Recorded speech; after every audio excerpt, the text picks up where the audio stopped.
Certainly a hard way to lose on Saturday, but you had a chance to look back at the tape a little bit. What have been your takeaways from now getting to watch the film?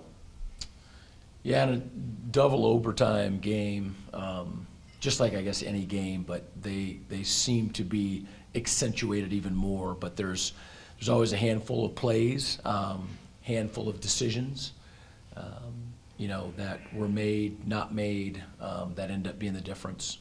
And I've said it a couple times now that not pulling the reins back at the end of the half, and that's on me, cost us for sure.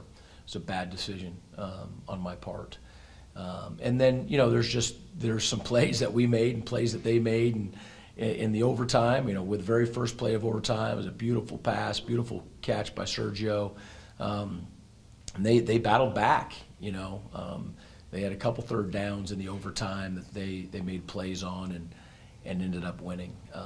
So hard fought, really tight game. And like we said even last year, that we'd have to be smarter, more disciplined, tougher, win special teams and turnovers. And that's who they are, and ended up getting us this year. Two plays that people will look back, and you kind of alluded to one, the throw at halftime, but the other was the field goal that ends up Ivan decides to throw on. Can you just walk us through that one play? Both of them, or yeah, either one. Yeah, so it's sometimes your strength can be your greatest weakness, and so we had a timeout left, went for the block punt, had the ball, and great field position on a 37, 38-yard line with a timeout. I think about 35 seconds left. There was 44 seconds when they punted. So it was a perfect scenario. First play, we get down to their 32-yard line, still have our timeout left. But Brogan had stepped over the line, so it was a penalty. And that's when I should have just shut that down and said, we're going to play in the second half. But we just had success. We still had our timeout. So a mistake by me. The botched field goal was not a fake. It was a snap that was off in a decision by our holder that he couldn't get the ball down. So we were attempting a field goal on that play, and just the snap and the hold were not coordinated well. He didn't seem to be a factor. It was one of the hotter games that I can ever remember, and the hottest game we can find in probably the last 15 years. But how do you think your team managed to deal with the heat like that? They did great. We started talking about it in the beginning of the week, our strength staff and our coaches and our players, and I commended them last night. That's a big deal to have your body and your mind ready for that. And we didn't have any issues. Our guys are in shape, and our guys are mentally tough. So that did not end up being a factor. Defensively, you were able to get a lot of push up front. You had 4 sacks on Ohio.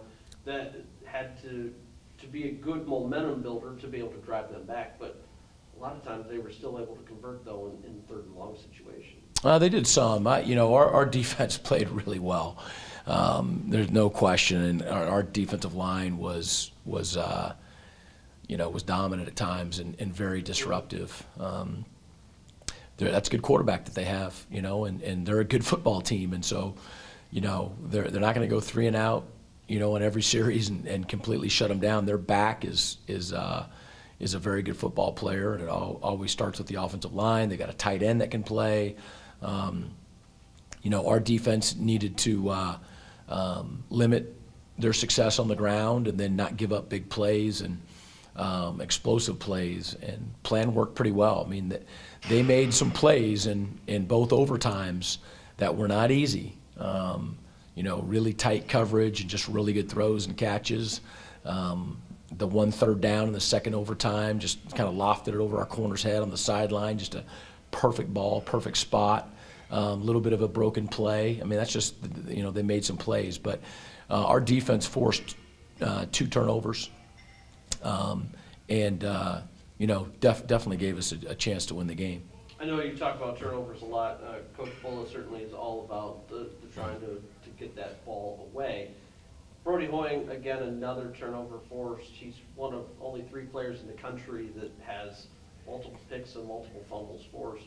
And this is a guy that was primarily an offensive guy in high school. He's really making a giant progression now in defense. He's playing great. The thing about Brody, I've said it before, is that he's a winner. You know, he's one of those guys that has it, got a high football IQ, he's intensely competitive, so coachable, he cares, and he's talented.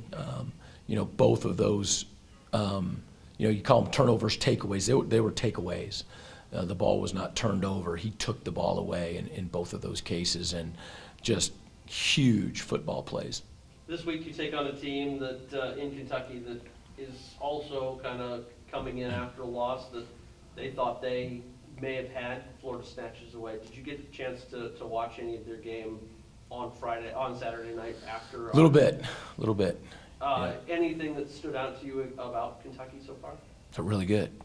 You know, they're fast everywhere, physical, and you know, you could just tell that they were playing incredibly hard, and they're really good. They're really talented. So, you know, I know it didn't go the way that they wanted it to, and either did ours. And you know, that part of it is, you know, you got to respond.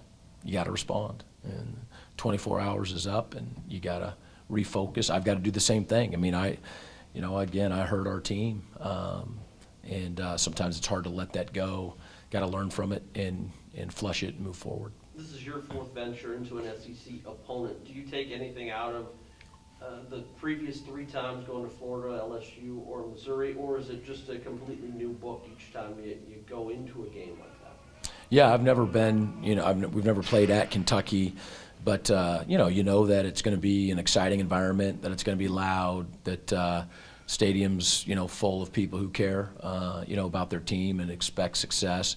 It's fun playing in those environments. You know, we want our team to play our game and play to its potential, and you know, we believe in who we are and each other, and you know, just got to go out and do the best we can.